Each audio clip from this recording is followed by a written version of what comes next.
All right, here we go. Here we go. Listen, here's the deal. People say invest in your 401k, 401k, 401k, invest in your pension. I tell you to do it. I want you to be putting away 20 to 25%, and sometimes as much as 30%, depending on your age and stage in life and what you got, you know, away for your future. And, we follow something called the wealth priority ladder. And how do you do that? It prioritizes each and every dollar. But questions have come in actually multiple times in the last handful of weeks about, hey, I need to pay some things. Does it make sense to borrow from my 401k? They told me that I could borrow from my 401k. And here's the interesting thing to realize is that when I started to look at statistics, people are struggling right now. The average credit card balance is $8,000. The withdrawals from hardship withdrawals from 401ks are higher than they've ever been. They're 36% higher than the prior year. Almost 16,000 hardship withdrawals. The Employment Benefit Research Institute is saying that 20% of people have an outstanding loan. Now, does that make it right? Does it make it wrong? Here's what we know.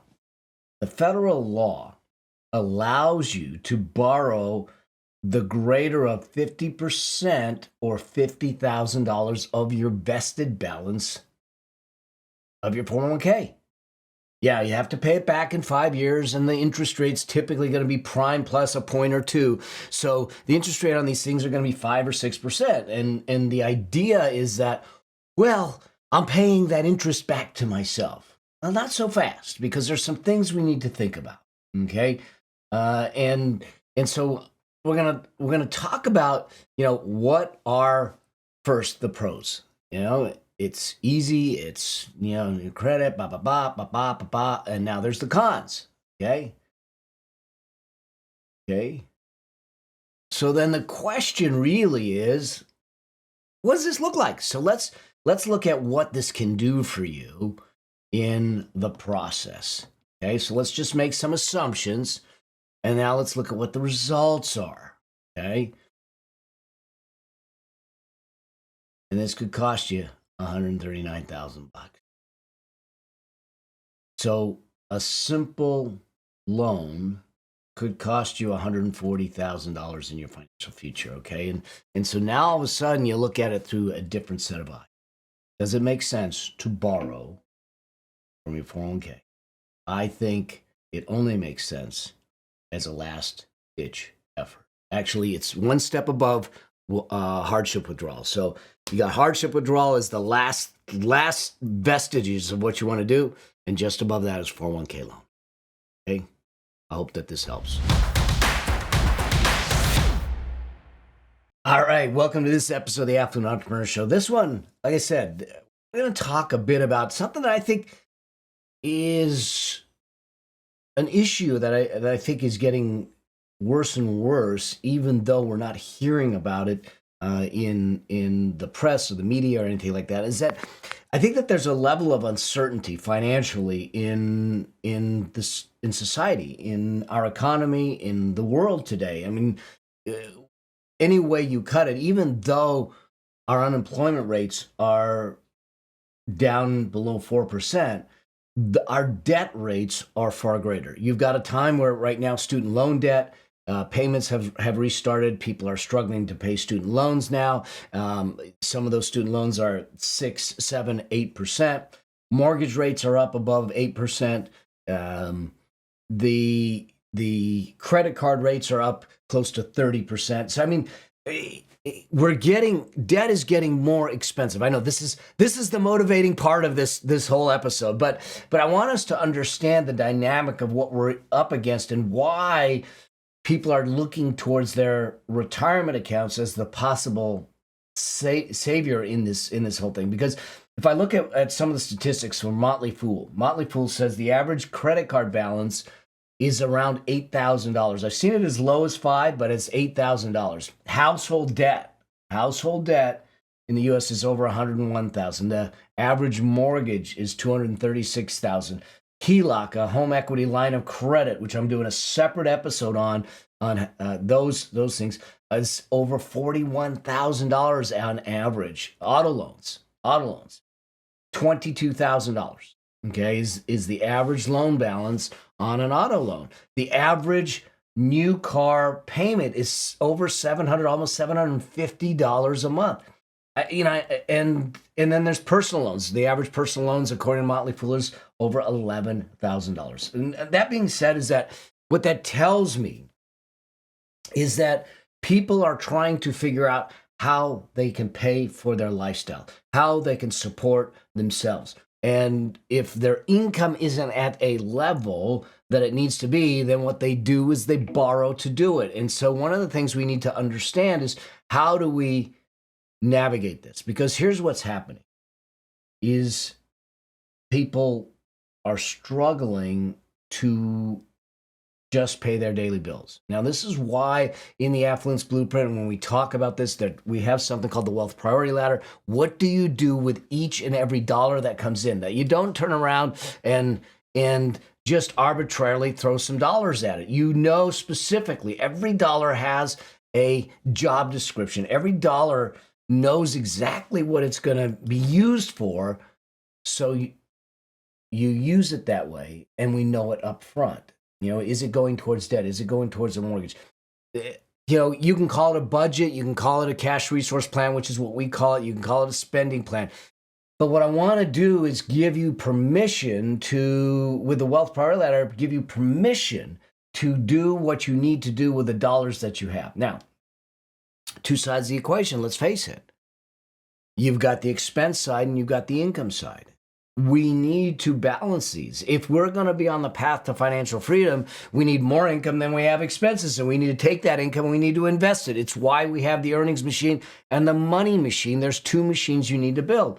And when people struggle, they start looking for other places for cash. Now, one of those places is a 401k, because you can borrow from a 401k. The federal law allows you to borrow up to $50,000 or 50% of your vested balance, no more than $50,000, okay? And that means that you can tap into your retirement. And when you pay that back, and you have to pay it back over a minimum of 5 years, you pay it back with interest. And most people look at it and say, well, I'm paying myself interest, so what's the harm in that? I'm going to borrow it out. I'm going to use it for whatever I need to use it for. And then I'm just going to make my payments over 5 years back to myself and pay myself interest. And so there are some things, some pros and cons to it. And I want to walk you through an example. I want to do this because this question has come up multiple times just in the last handful of weeks about, hey, I want to pay for this. I need to pay for this. I'm going to borrow from my 401k. Is it a good idea? Okay. And I know that some people will say it's a good idea. I'm going to tell you that I don't think it's a good idea. I think that it can destroy your wealth. You're going to see the math behind it if you're not careful. But it may be the only resort, because if you have no other sources of cash, first things first, I'm going to ask you to look at, if you're looking towards your 401k for financing, then the first thing I'm going to ask you to do is take a look at your expense structure. Take a look at where your spending is. Look at things from a wants and needs standpoint. Do I really need this, or is it simply a want? Am I getting joy out of it? If I'm not getting joy out of it, why am I spending money on it? Those kinds of things. Eliminating subscriptions that you're not using and starting to bring the cash in. Second is we got to look at our income. Okay, we got to look at our income to sit back and say, is there a way that I can scale my income? Is there a way to leverage our income? We talk about the revenue scalars, the 8 revenue scalars in the Affluence Blueprint, to help people understand, how do I increase my income to give me not more spending money, more investing money, to give me more room in my paychecks than I have month, to be able to do that from that perspective. So I don't want the 401k to be the first resort. I think it needs to be the last resort. All right. So I'm gonna jump to some slides. We're gonna walk through some things, and then let's talk about the pros and cons of how this thing can play out. And then let me walk you through an example. And I think the math will explain it all to you. Okay, so the first thing is this. Let's just talk about the pros. And when it comes to the pros, the first thing is this. It's easy to get.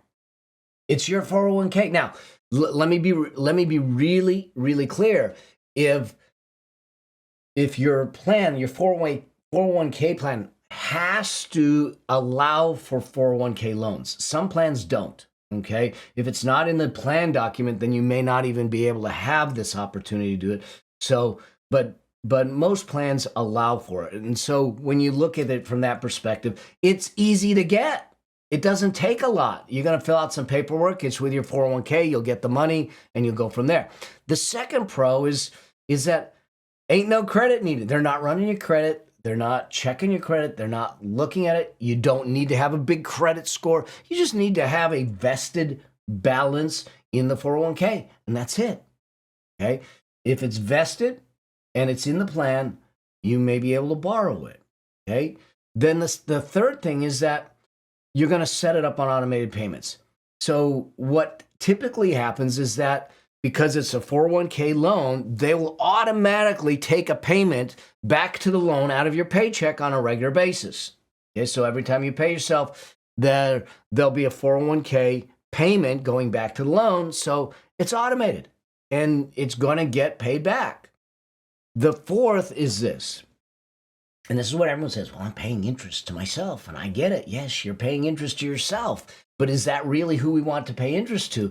Because there's a part of this that you got to understand, and we'll walk through the math on it, that you're actually paying interest that's actually more expensive because you're paying with after-tax dollars. I'll walk through the math on that in a moment, where you start to really look at it from that perspective and understand that there is a cost to it beyond that. So you're paying interest to yourself. It can be cheaper than getting a personal loan or some other loan. Maybe. When we do the math, you'll see where I'm going with it, because in some situations, there is actually a lost opportunity that actually is far more costly than the interest itself. Okay. You have a 5-year payback period, so you can borrow this out, but you have to get it paid in 5 years.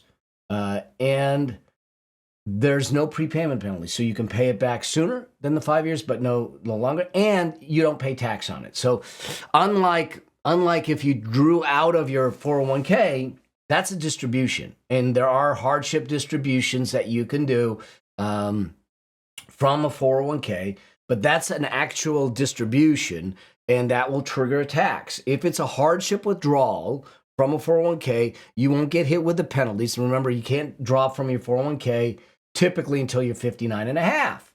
Okay? So if you're below 59 and a half, they're going to hit you with a penalty because all this money is being put into this account long-term for retirement, not for expense paying. But if you need it because of hardship, they will give you the ability to get it out, but you'll have to pay tax on it and you'll avoid the penalty. So things like medical expenses are one of the hardships that qualify. A natural disaster, the purchase of a primary residence, eliminating the possibility of eviction or foreclosure on a property. All those are hardship cases that you can use as an exception to do a hardship withdrawal from the plan and avoid the penalty. You will not avoid the tax, but you will avoid the penalty. Now, unlike a loan, you're not going to repay this. It's out, and it's out for good. You're not going to put it back in. The loan, you're borrowing, and you're going to put it back in. And I think that we need to realize that that's the difference when coming to that. So that's the pros. What are the cons? These are the things that I think we need to think about, okay? The first con is this. You lose the growth. So if you're going to draw out $50,000, what ends up happening is that $50,000 is not growing. It's not invested. You took those dollar bills out of service. Now you might go, but Mel, I'm paying interest. I get it.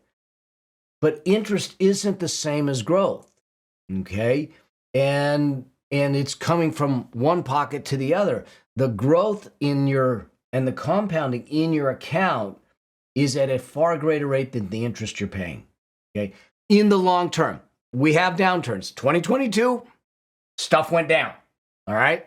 But it's coming back up in 2023 and beyond. And if you look long term, the market goes up 8 out of 10 years. Okay? On average, 8 to 11%, depending on where you're looking, it goes up on a long-term basis. And so what happens is that when you take the money out, you lose the growth on the money that you took out.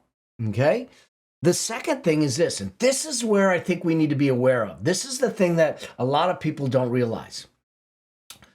You lose the ability in some plans to make contributions or get the match.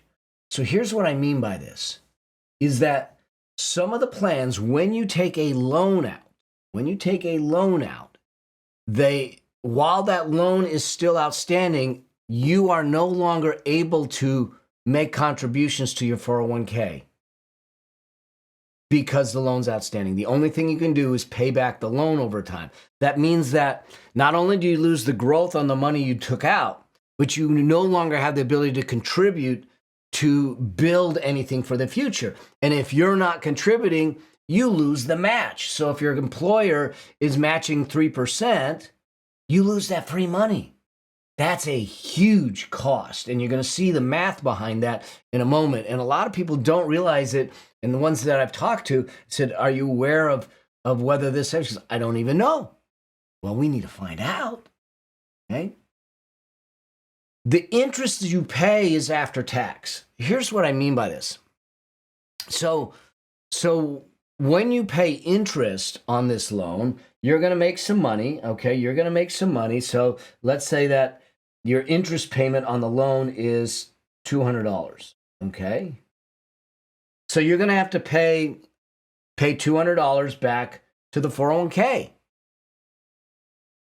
But that's coming from your check, which means that in order to pay the $200, it's going to be after tax. So I would earn the money, they would take the taxes out, and then I would have to have $200 left after that to pay the loan. So if I was at call it a 30% tax bracket, okay, you're going to need to earn $230 to $250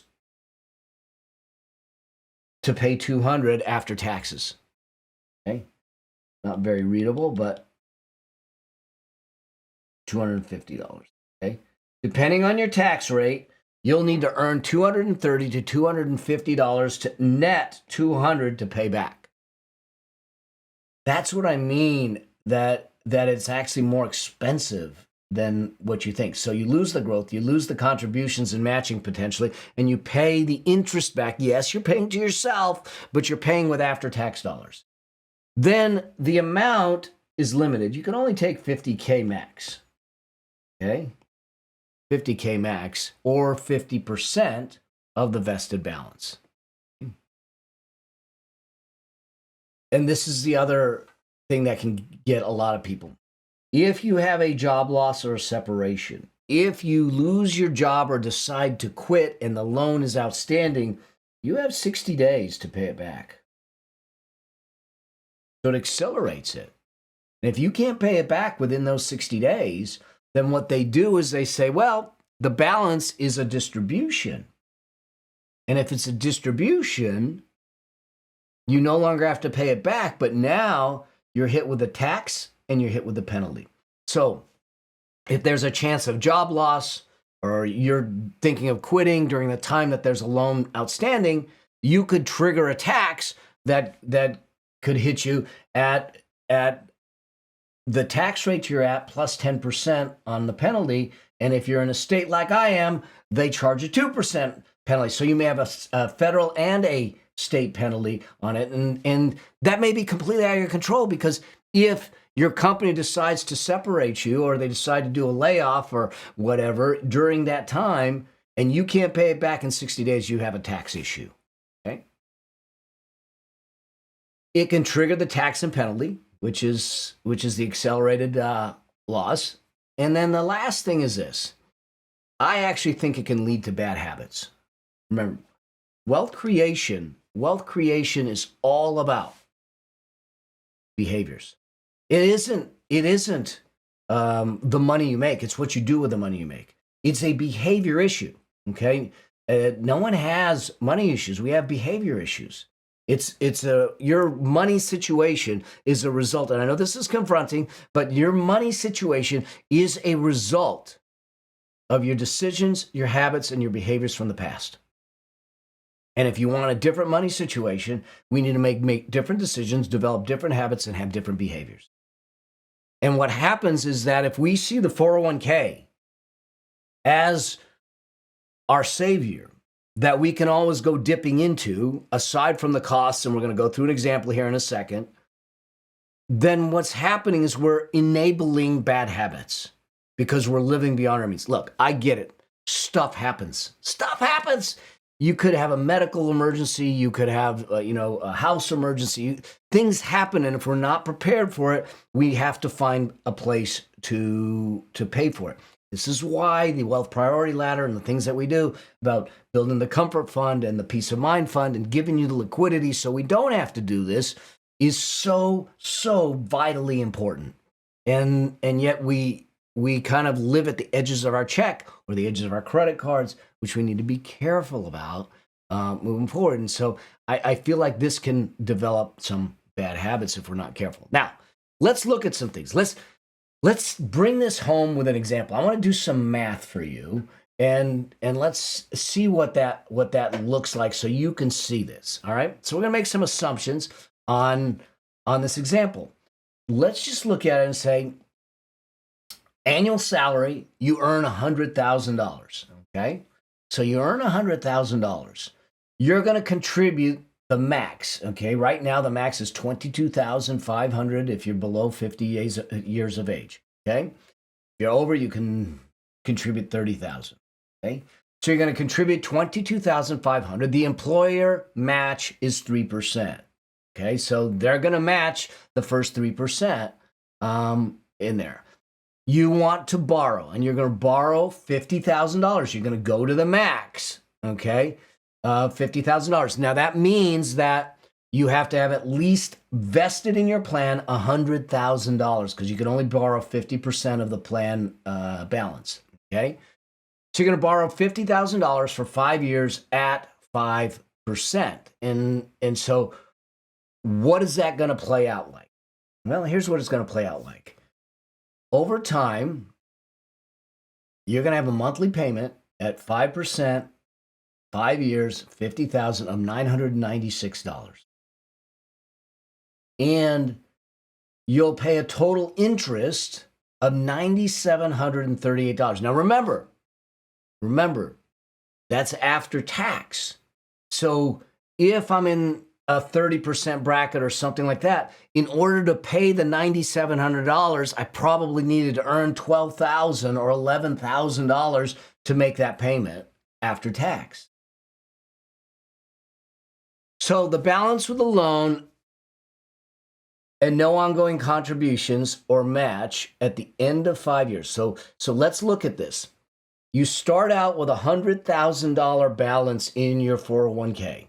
When you borrow $50,000, and now you're going to pay that money back at $996 a month, and at the end of 5 years, you've paid the whole loan back, and the account was investing. But during the time that loan was outstanding, you didn't make any contributions. The $22,500 you couldn't make because of the plan documents said you couldn't, and there was no match. So you lost the $22,500 plus the 3% and the growth on the $50,000. At the end of 5 years, you actually will have $143,752. So if you look at it, you go, well, wait a second. So I started with 100. I borrowed the money. After 5 years, I end up with 143, 144,000. It's not so bad. No, it's not so bad until you look at the other side of it. If we didn't do the loan and we continued the contributions and we got the match, guess what? You end up with a situation where you now have $283,000. You almost have double the money that you would have otherwise had. This is why I look at this and say, look, taking a 401k loan at what you think is 5% can, depending on the terms, cost you a whole lot of wealth if you're not careful about it. Okay. The fact is that this, under this scenario, the potential cost is $139,000. $139,000. These are the things that we don't think about. This is why I look at this and say, first off, last resort, hardship withdrawal from the 401k. Second to last resort, taking a loan from the 401k, especially if you can't continue contributions or you lose the match. Because it's not just the interest that you're paying. Now, you're paying the interest, but remember, it's after tax, so even the 5% is a little more expensive. But if you lose the match, you lose the ability to contribute, the cost to you is absolutely astronomical if you're not careful. Now, I get it. You might look at things and say, I ain't got no choice, Mel. Understand that. Things happen. But what we need to do is do it strategically and do it with a plan. And if we have to do something, then we'll make it work for a short period of time, but we're not going to carry it out the 5 years because, again, if you lose the job or there's a separation, we can trigger a tax, which is insult to injury. Okay? So I hope that this answers this question about should I borrow from a 401k? Okay? And I'm trying to be very empathetic and compassionate to those that maybe are in a financial difficulty, and you're looking at it and saying, I don't have any other choices. I get it. And maybe you don't. Maybe you do. And I'm going to challenge you to examine that. If you're thinking of borrowing from your 401k, I'm going to challenge you to look at it and say, does it really mathematically make sense? And is there another avenue? Is there a way that I can increase my income? Is there a way for me to scale some things? Is there a way for me to maybe sell some things? If I looked at some of the technology I got floating around my office and all that stuff that I'm not using, I could bring in some cash and use it. Is there a way to sell some things? Is there a way to cut my expenses? Don't go to the 401k as the first resort. Go to it as the last resort, and hopefully never. Because I don't want you to destroy your financial future. That's truly robbing your financial future for your today. All right? I hope this helps. This is a difficult topic. If you're in that situation, and if there's anything I can do to support you, anything I can do to guide you, make sure you reach out. Go to askmelnow.com. You can leave me your questions. We'll bring them on here just like this one, and we'll try to give you some guidance along the way. I hope you found this of value, and I look forward to seeing you on the road, and my speaking, and around in one of my other episodes of the Affluent Entrepreneur Show. And until then, always strive. Live a life that outlives you.